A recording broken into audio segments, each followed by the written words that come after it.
오늘 있었던 정치권 뒷이야기 들어보는 정치톡톡 시간입니다. 이병주 기자와 함께합니다. 어서 오십시오. 이 기자, 박진 장관 해임 건의안 표결에 정의당이 없더라고요.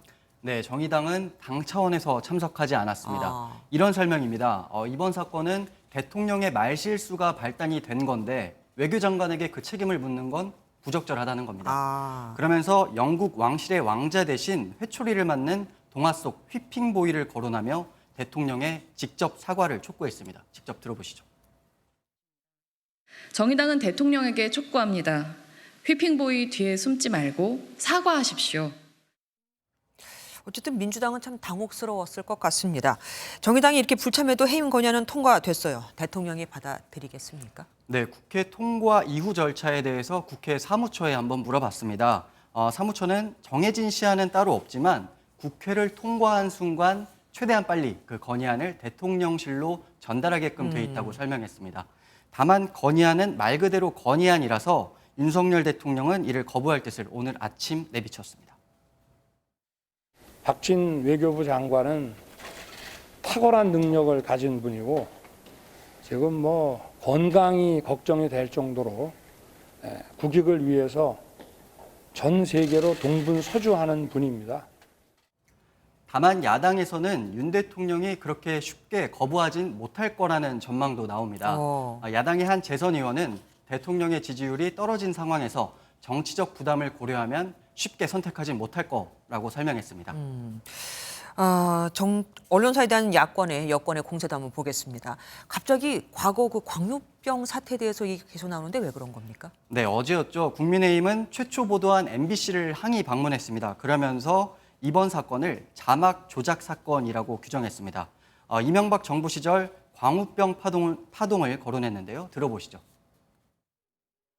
광우병 사태와 똑같은 방식입니다. 단순한 해프닝을 회계 참사로 규정하여 정권을 흔들어 보려는 속셈입니다. 그런데 이 발언을 한 권성동 의원은 친이명박계로 분류가 됩니다. 또 오늘 강경 대응을 시사한 김대기 실장도 MB 정책실장을 역임했고 또 지금 비난 수위를 높이고 있는 주호영 원내대표도 MB정부에서 특임 장관을 맡았었습니다. 모두 당시 MB정부에서 광우병 사태를 보면서 정치적 위협을 받았던 만큼 이번 사건에 더 민감하게 반응하고 있다는 해석도 나옵니다. 약간 트라우마 같이 작용한다 이거군요.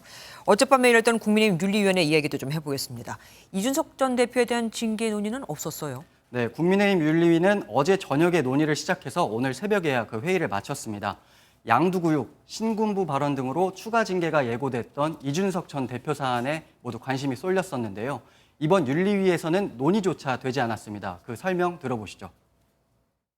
물론 이준석 당원에 대한 징계 절차도 굉장히 중요하지만 이 다른 그 징계 개시한 건들도 몇 개가 있었습니다.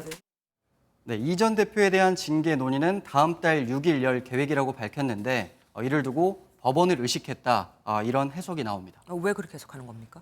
이 전 대표가 법원에 낸 가처분 소송이 변수가 될 거다 이런 설명입니다. 네. 어제 가처분 사건을 신문한 재판부가 이르면 다음 주 초에는 결론을 내놓을 것으로 보이는 상황이거든요. 네.